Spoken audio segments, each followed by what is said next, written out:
সম্মানিত রাজ্যবাসী, আমরা খুব গভীরভাবে লক্ষ্য করছি পশ্চিমবঙ্গ একটা গভীর ষড়যন্ত্রের শিকার হচ্ছে।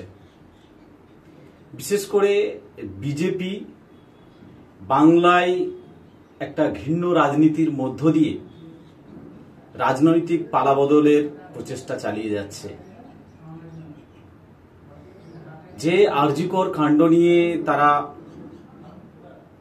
এক দফা এক দাবির ঘোষণা করছে, আন্দোলন চালাচ্ছে, এই সমস্যা শুধু পশ্চিমবঙ্গের নয়, এটা গোটা দেশের সমস্যা এবং আমরা গভীরভাবে উদ্বিগ্ন,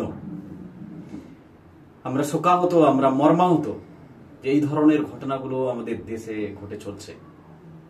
এর অবশ্যই প্রতিকার হওয়া উচিত, মা বোনেদের সম্মান রক্ষা হওয়া উচিত, রক্ষা করতে সবাইয়ের আন্দোলন হওয়ার প্রয়োজনও আছে। কিন্তু শুধু মমতা ব্যানার্জির প্রতি এক দফা এক দাবি কেন? যদি ধর্ষণ কাণ্ড রুখতে ব্যর্থ পশ্চিমবঙ্গ সরকারের পদত্যাগ যদি বিজেপির আকাঙ্ক্ষা হয়, তাহলে সেটা যোগীর রাজ্যে নয় কেন? সেটা গোটা দেশের বিজেপি শাসিত রাজ্যে নয় কেন? সেখানেও তো এই ধরনের ভুরি ভুরি ঘটনা ঘটছে।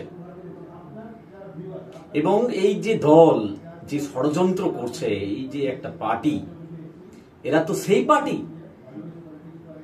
যারা গুজরাটের সেই বিলকিস বানুর ধর্ষিতাদেরকে ফুল মালা দিয়ে ওয়েলকাম করেছে। আজকে এরা আরজিকর কাণ্ড নিয়ে এক দফা এক দাবি করছে। এরা তো সেই পার্টি যারা বলে কবর থেকে তুলে নিয়ে এসে ধর্ষণ করতে হবে। প্রিয় রাজ্যবাসী, এটা একটা গভীর ষড়যন্ত্র যে গোটা বাংলাকে একটা সাম্প্রদায়িকতার দিকে এগিয়ে নিয়ে যাওয়ার চেষ্টা করা হচ্ছে। মা বোনেদেরকে এবং বিভিন্ন আন্দোলনকেও প্রভাবিত করা হচ্ছে, করে একটা আরো অন্ধকারের দিকে এগিয়ে নিয়ে যাওয়ার চেষ্টা করছে। কারণ যে সমস্যা আজকে আমরা পশ্চিমবঙ্গ দেখছি, পশ্চিমবঙ্গে এর থেকে আরো খারাপ অবস্থার দিকে এরা নিয়ে যাবে। এরা অলরেডি টেস্টেড, ফলে কোনোভাবেই এদের প্ররোচনায় পা দেবেন না।